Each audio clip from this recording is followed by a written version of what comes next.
Hello बच्चों, कैसे हैं आप सभी। मुझे आशा है आप सभी अच्छे और प्रसन्न होंगे। चलिए आज हम पढ़ते हैं पाठ 6 सर्वनाम।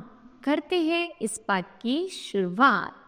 चलिए सबसे पहले पढ़ते हैं सर्वनाम किसे कहते हैं। सर्वनाम का अर्थ है सर्व अथवा सबका नाम। सर्वनाम का मुख्य उद्देश्य वाक्यों में संज्ञा की बार बार प्रयोग को रोककर वाक्यों को सुग्राह्य व स्पष्ट बनाना है। सर्वनाम का प्रयोग संज्ञा के स्थान पर किया जाता है। निम्नलिखित वाक्यों को ध्यानपूर्वक पढ़िए। मयंक कक्षा 6 में पढ़ता है। मयंक की मम्मी अध्यापिका है।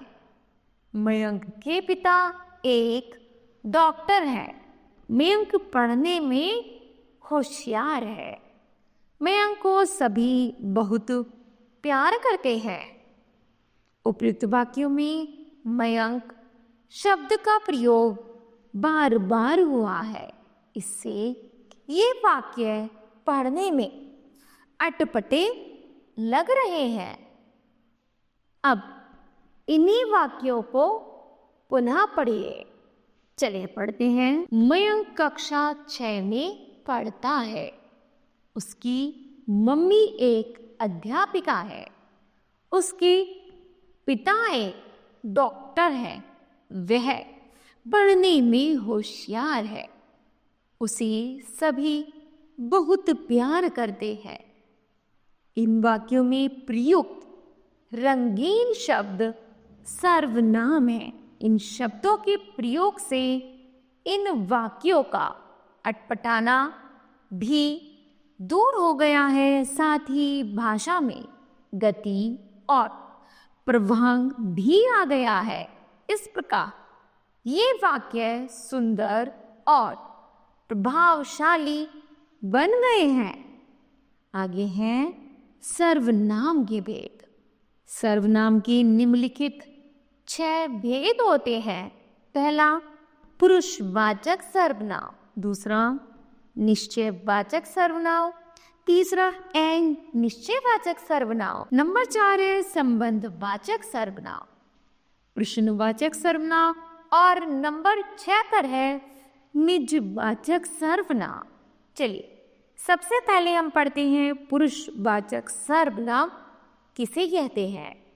पुरुष अर्थात व्यक्ति जो शब्द बोलने वाले अर्थात वक्ता, सुनने वाले अर्थात श्रोता और किसी अन्य स्त्री, पुरुष या प्राणी जिसके बारे में बात की जा रही हो के लिए प्रयोग किए जाते हैं उन्हें पुरुषवाचक सर्वनाम कहते हैं। जैसे मैं अपना पाठ याद कर रहा था। दूसरा तुम वहाँ कब गए थे। और तीसरा वह तो आज यहाँ नहीं आया। ठीक है। आगे है इन वाक्यों में मैं का प्रयोग कहने वाले के लिए, तुम का प्रयोग सुनने वाले के लिए और वह का प्रयोग किसी अन्य व्यक्ति के लिए हुआ है। अतः ये पुरुषवाचक सर्वनाम है। पुरुषवाचक सर्वनाम 3 प्रकार के होते हैं, जैसे उत्तम पुरुष, मध्यम पुरुष और अन्य पुरुष। सबसे पहले हम पढ़ते हैं उत्तम पुरुष किसे कहते हैं। जिस सर्वनाम का प्रयोग बात को कहने वाला अर्थात वक्ता अपने लिए करता है उसे उत्तम पुरुष कहते हैं। जैसे मैं, हम, आदि। दूसरा है मध्यम पुरुष। जिस सर्वनाम का प्रयोग श्रोता अथवा बात को सुनने के लिए होता है उसे मध्यम पुरुष कहते हैं। जैसे तुम, आप आदि। फिर है अन्य पुरुष। जिस व्यक्ति, प्राणी अथवा पदार्थ के विषय में बात की जाती है उसके लिए प्रयोग होने वाले सर्वनाम को अन्य पुरुष कहते हैं, जैसे वह, वे आदि। आगे है निश्चयवाचक सर्वनाम। जो सर्वनाम पास या दूर की किसी निश्चित वस्तु अथवा व्यक्ति की ओर संकेत करता है उसे निश्चयवाचक सर्वनाम कहते हैं। जैसे मुझे यह पसंद है। दूसरा, तुमने जो किया वह मुझे अच्छा नहीं लगा। इन वाक्यों में यह और वह निश्चित वस्तु या कार्य की ओर संकेत कर रहा है, अतः यह निश्चयवाचक सर्वनाम है। आगे है अनिश्चयवाचक सर्वनाम। जो सर्वनाम किसी निश्चित वस्तु या व्यक्ति की ओर संकेत नहीं करते उन्हें अनिश्चयवाचक सर्वनाम कहते हैं। जैसे आपसे कोई मिलने आया है। दूसरा, कुछ करो तभी बात बनेगी। इन वाक्यों में कोई और कुछ अनिश्चित व्यक्ति या कार्य की ओर संकेत कर रहे हैं, अतः ये शब्द अनिश्चयवाचक सर्वनाम है। फिर है संबंधवाचक सर्वनाम। ये सर्वनाम किसी वाक्य के एक उपवाक्य में आए हुए किसी संज्ञा या सर्वनाम का दूसरे उपवाक्य से संबंध बताते हैं। जैसे वह आदमी मुझे बाजार में मिला था जिसने कल तुम्हारी सहायता की थी। आगे, ऐसे आदमी से बचो जो तुम्हारी झूठी प्रशंसा करता हो। ठीक है। इन वाक्यों में जिसने और जो सर्वनाम शब्द संबंध प्रकट कर रहे हैं, अतः ये शब्द संबंधवाचक सर्वनाम है। आगे है प्रश्नवाचक सर्वनाम। जो सर्वनाम प्रश्न पूछने के लिए प्रयोग किए जाते हैं उन्हें प्रश्नवाचक सर्वनाम कहते हैं। जैसे आगरा कौन जा रहा है। दूसरा, यह काम किसने किया है। ठीक है। आगे है इन उदाहरणों में कौन और किसने का प्रयोग प्रश्न पूछने के लिए किया जाता है, अतः ये शब्द प्रश्नवाचक सर्वनाम है। आगे है निजवाचक सर्वनाम। जिन सर्वनाम शब्दों का प्रयोग कर्ता अपने लिए करता है उन्हें निजवाचक सर्वनाम कहते हैं। जैसे मैं उससे स्वयं मिला था, तो कार्य किसके द्वारा हुआ? अपने द्वारा। दूसरा, उसने खुद मुझसे यह बात कही। ठीक है। इन उदाहरणों में सब और खुद शब्द का प्रयोग कर्ता ने अपने लिए किया है, अतः ये शब्द निजवाचक सर्वनाम है। आगे है सर्वनाम के कारक। सर्वनामों के कारक रूप इस प्रकार है। पुरुषवाचक सर्वनाम के उत्तम पुरुष के कारकीय रूप, जैसे कर्ता का है एक वचन में मैं या मैंने और बहुवचन में हम या हमने। उसी तरह कर्म का है मुझको या मुझे, बहुवचन का है हमको या हमें। करण का है मुझसे या मेरे द्वारा और बहुवचन का है हमसे या हमारे द्वारा। संप्रदान का है मेरे लिए और बहुवचन है हमारे लिए। अपादान है मुझसे और बहुवचन है हमसे। संबंध है मेरा, मेरी, मेरे और बहुवचन है हमारा, हमारी या हमारे। फिर अधिकरण का है मुझसे या मुझ पर और बहुवचन है हम में या हम पर। ठीक है। फिर नॉट सर्वनाम के उत्तम पुरुष शब्दों में संबोधन कारक नहीं होता, जैसे पुरुषवाचक सर्वनाम के मध्य पुरुष के कार्य के रूप। कर्ता का है तू या तूने और बहुवचन है तुम, तुमने, आप, आपने।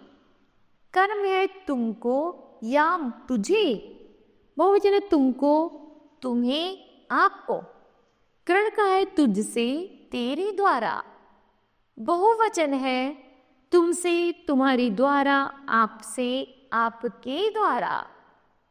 संप्रदान है तेरे लिए, बहुवचन है तुम्हारे लिए या आपके लिए। अपादान है तुझसे और बहुवचन है तुमसे या आपसे। ठीक है। उसी तरह है संबंध का है तेरा, तेरी, तेरे और बहुवचन है तुम्हारा, तुम्हारी और तुम्हारे। फिर है अधिकरण का तुझ में या तुझ पर और ये है अधिकरण का तुम में या तुम पर। ठीक है। आगे है पुरुषवाचक सर्वनाम के अन्य पुरुष के कार्य के रूप। जैसे कर्ता का है वह, उसने और बहुवचन है वे, उन्होंने। कर्म का है उसे, उसको, बहुवचन है उन्हें, उनको। करण है उससे या उसके द्वारा, बहुवचन है उनसे या उनके द्वारा। संप्रदान है उसके लिए और बहुवचन है उनके लिए। अपादान है उससे और बहुवचन है उनसे। फिर है संबंध है उसका, उसकी, उसके और संबंध है उनका, उनकी, उनके। फिर अधिकरण है उसमें या उस पर, बहुवचन है उनमें या उन पर। ठीक है। आगे निश्चयवाचक सर्वनाम के कार्य के रूप। इसमें है कर्ता का एक वचन है यह, वह, इसने, उसने। बहुवचन है ये, वे, इन्होंने, उन्होंने। कर्म के साथ है इसे, इसको, उसे, उसको। बहुवचन है इन्हें, इनको, उन्हें, उनको। करण है इससे, इसके द्वारा, उससे, उसके द्वारा। बहुवचन है इनसे, इनके द्वारा, उनसे, उनके द्वारा। संप्रदान है इसके लिए या उसके लिए। बहुवचन है इनके लिए या उनके लिए। अपादान है इससे या उससे। बहुवचन है इनसे या उनसे। संबंध है इसका, इसकी, इसके, उसका, उसकी, उसके। बहुवचन है इनका, इनकी, इनके, उनका, उनकी या फिर उनके। फिर है अधिकरण इसमें या इस पर। बहुवचन है इन पर या इन पर। ठीक है।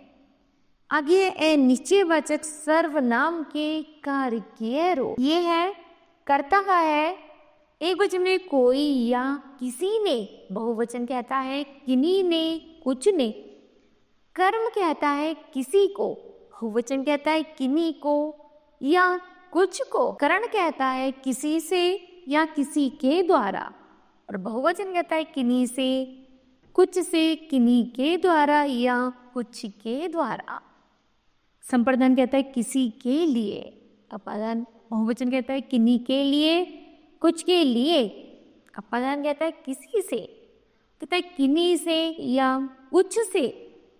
संबंध कहता है किसी का, किसी के, किसी के। बहुवचन कहता है किन्हीं का, किन्हीं की या किन्हीं के, कुछ का, कुछ की या कुछ के। अधिकरण कहता है किसी में, किसी पर, कुछ पर और बहुवचन कहता है किन्हीं में, किन पर या कुछ में। ठीक है। आगे है संबंधवाचक सर्वनाम के कार्य के रूप। कर्ता कहता है एक वचन में जो या जिसने। बहुवचन कहते हैं जो या जिन्होंने। कर्म के है जिसे, जिसको। बहुवचन है जिन्हें, जिनको। करण है जिससे, जिसके द्वारा। बहुवचन है जिनसे या जिनके द्वारा। संप्रदान है जिसके लिए। बहुवचन है जिनके लिए। अपादान है जिससे। बहुवचन है जिनसे। संबंध है जिसका, जिसकी, जिसके। संबंध बहुवचन है जिनका, जिनकी या जिनके। अधिकरण है जिसमें या जिस पर, और बहुवचन है जिसमें या जिन पर। ठीक है, आगे है प्रश्नवाचक सर्वनाम के कार्य रूप। जैसे कर्ता का है कौन किसने का है, कौन किन्होंने। कर्म का है किसी किसको, तो बहुवचन है किन्हीं किनको। करण कहता है किससे किसके द्वारा, बहुवचन कहता है किनसे किनके द्वारा। संप्रदान कहता है किसके लिए, बहुवचन कहता है किनके लिए।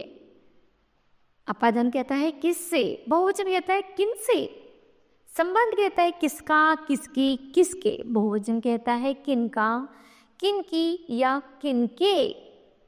अधिकरण कहता है किसमें या किस पर, बहुवचन कहता है किनमें या किन पर। ठीक है, निजवाचक सर्वनाम के कार्य रूप। कर्ता कहता है स्वयं ने या खुद ने, बहुवचन कहता है अपने आप ने। कर्म कहता है स्वयं को या खुद को, बहुवचन कहता है अपने आप को। करण कहता है स्वयं के द्वारा या खुद के द्वारा, बहुवचन कहता है अपने आप के द्वारा। संप्रदान स्वयं के लिए खुद के लिए, बहुवचन कहता है अपने लिए। अपादान कहता है स्वयं से या खुद से, बहुवचन कहता है अपने या आप से। संबंध कहते हैं स्वयं का खुद का, बहुवचन कहता है अपने आप का। अधिकरण कहता है स्वयं का स्वयं पर, बहुवचन कहता है अपने आप पर।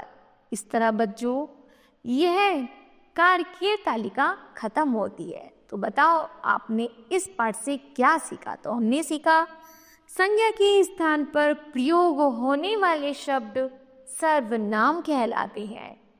उत्तम पुरुष, मध्यम पुरुष व अन्य पुरुष पुरुषवाचक सर्वनाम के भेद है। वे सर्वनाम का प्रयोग स्त्रीलिंग या पुल्लिंग दोनों में समान रूप से होता है। उत्तम पुरुष में हम का प्रयोग कई बार में माँ के स्थान, कई बार में के स्थान पर वक्ता के महत्व व उसको सम्मान देने के लिए किया जाता है। आगे है वह सम्मान सर्वनाम का प्रयोग स्त्रीलिंग व पुल्लिंग में समान रूप से होता है। निश्चयवाचक सर्वनाम को संकेतवाचक सर्वनाम भी कहते हैं। इस तरह बच्चों यह पाठ समाप्त होता है। मुझे आशा है कि आप सभी को भी यह पाठ समझ आया होगा। धन्यवाद।